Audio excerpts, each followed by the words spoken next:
कुछ लोगों ने पूछा है कि कैसे हम भगवान से खुद को कनेक्ट करें, उनकी भक्ति करें, कैसे प्रार्थना करें। क्या भगवान की भक्ति करने के लिए घर छोड़ना ज़रूरी है या फिर सारा दिन बैठ के भजन ध्यान करना ज़रूरी है। चैतन्य महाप्रभु से किसी ने पूछा कि भक्त किसे कहते हैं, भक्त कौन है। उन्होंने कहा 3 प्रकार के भक्त होते हैं। जिसने जिंदगी में एक बार भी भगवान को पुकारा है वो भी भक्त है, जो रोज पुकारते हैं वो भी भगवान के भक्त हैं, पर जो सारा दिन भगवान की यादों में डूबे रहते हैं वो भक्त सबसे श्रेष्ठ हैं। आप भले सारा दिन जप न करें, सारा दिन ध्यान न करें, 5 घंटे नहीं, 2 घंटे नहीं, 1 घंटा नहीं, सिर्फ 5 मिनट जब रात को आप सोने लगें, सिर्फ 5 मिनट के लिए दिल से परमात्मा को याद करें, प्रार्थना करें कि धन्यवाद है तेरा परमात्मा कि जो कुछ भी तूने जिंदगी में दिया है उन सब के लिए धन्यवाद है तेरा। और जब सुबह उठें, सिर्फ 5 मिनट के लिए भगवान को दिल से धन्यवाद दें कि तूने फिर से एक नया दिन दिया मेरी जिंदगी में, फिर से मौका दिया कि मैं कुछ कर सकूं अपने जीवन में। कितनी गलतियां होती हैं हमसे जीवन में। मैं रोज गुनाह करता हूं, वो रोज बख्श देता है। मैं आदत से मजबूर हूं और वो रहमत से मशहूर है। हृदय से 5 मिनट की प्रार्थना भी आपके भीतर एक नई शक्ति भर देगी, आपके भीतर जीतने की एक नई ताकत आ जाएगी, दुखों से लड़ने की आपको नई ऊर्जा मिलेगी। एक बार भगवान से नारद ने पूछा कि आपका सबसे बड़ा भक्त कौन है। उसे लगा मैं सारा दिन नारायण नारायण करता हूं तो मुझसे बड़ा भक्त कौन होगा। भगवान उससे बोले कि एक किसान है, धरती पे रहता है, वो मेरा सबसे बड़ा भक्त है।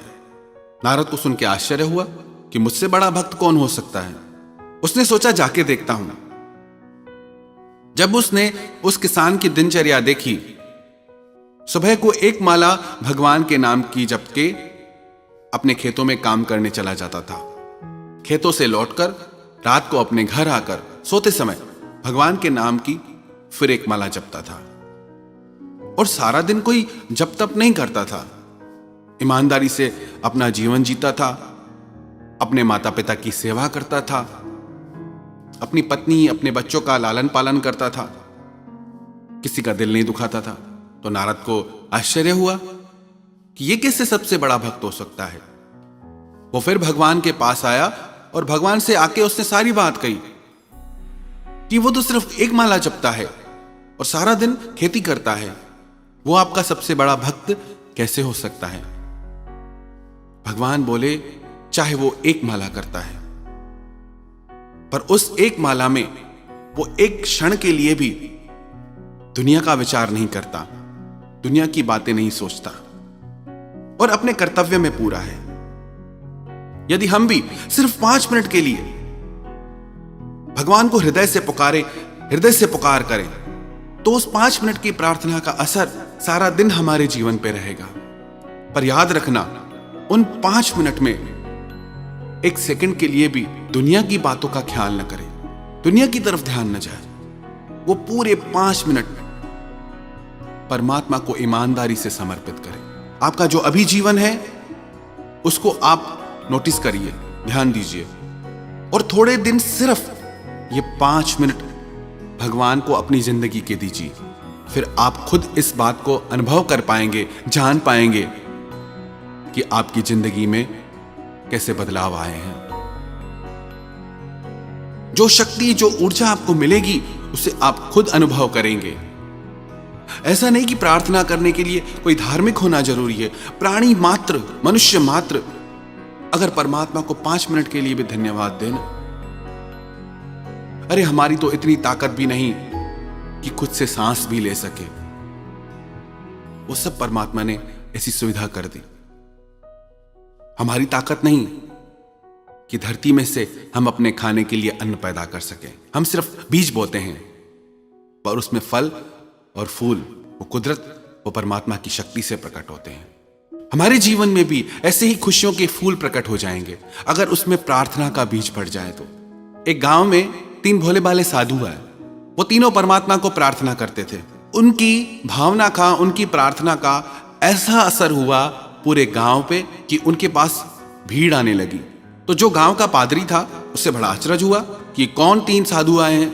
वो उनके पास गया, उससे लगा कि लगता है कि कोई बहुत बड़े विद्वान होंगे, पर उसने आके देखा कि वो तीनों तो बहुत सीधे साधे लग रहे थे, ज्यादा पढ़े लिखे भी नहीं थे। उस पादरी ने पूछा कि तुम कौन सी प्रार्थना करते हो? वो तीनों बोले कि हम पढ़े लिखे नहीं हैं, हमें तो कुछ आता नहीं।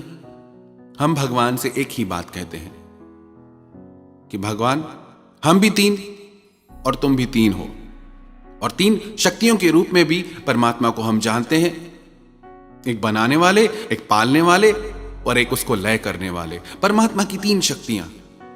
तो हम प्रार्थना करते हैं कि हम भी 3 और तुम भी 3, तो हमारा कल्याण करो। उसे लगा ये कैसे लोग हैं, ये कैसी प्रार्थना हुई कि हम भी 3 तुम भी 3, हमारा कल्याण करो। उस पादरी ने अपनी जो विधिवत लिखी हुई प्रार्थना थी सारी उनको सिखाई। एक बार सिखाई, उन्हें समझ नहीं आई। दूसरी बार सिखाई, उन्हें समझ नहीं आई। तीसरी बार सिखाई तो कुछ कुछ उन्हें समझ आई। ऐसे काफी देर तक सिखाने के बाद उसे लगा कि अब ये प्रार्थना सीख गए हैं। नदी के पार उसको जाना था। वो अपनी नौका पे चढ़ के जैसे ही जाने लगा, थोड़ा नदी में आगे निकला तो उसने देखा कि वो तीनों पानी पे चलते हुए आ रहे हैं। वो तीनों आके बोले कि धन्यवाद, आपने प्रार्थना सिखाई, पर आपकी प्रार्थना तो हम भूल गए, फिर से सिखाओ। जब उसने देखा कि ये तीनों पानी पे चल रहे हैं, कैसा प्रभाव है इनका,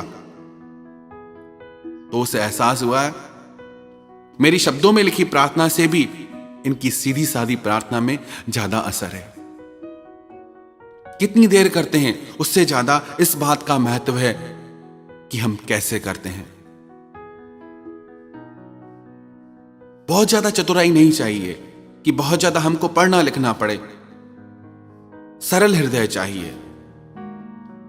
चतुराई चौपट करे, ज्ञानी गोता खाए, और भोले भाले भक्त को तो जल्दी प्रभु मिल जाए। तो यदि ईमानदारी से हम ये 5 मिनट प्रार्थना के अपने जीवन में जोड़ ले, तो विश्वास रखना आप अपनी जिंदगी को कई गुना बेहतर पाएंगे। आपको अपने जीवन में दिव्य ऊर्जा का अनुभव होगा। आपको लगेगा कि हां, कि भगवान है मेरे साथ हर बात में। बस आपको अपनी प्रार्थनाओं पे विश्वास जगाना होगा। If you worry, it means you don't pray. If you prayed, then why do you worry? अगर आप चिंता करते हैं तो अभी वो प्रार्थना आप सीखे नहीं। आपकी प्रार्थना भी अभी आपका विश्वास नहीं। यदि आपने प्रार्थना हृदय से की है तो फिर चिंता क्यों करते हैं? भगवान ने अर्जुन से यह बात कही, यदि तू सच्चे मन से मुझ में लग जाएगा तो तेरी हर चिंता मैं करूंगा। योगक्षेमम वहाम्यम। तो यदि हम ये 5 मिनट, सिर्फ 5 मिनट परमात्मा को देंगे, तो ये 5 मिनट हमारी जिंदगी में चमत्कार कर सकते हैं।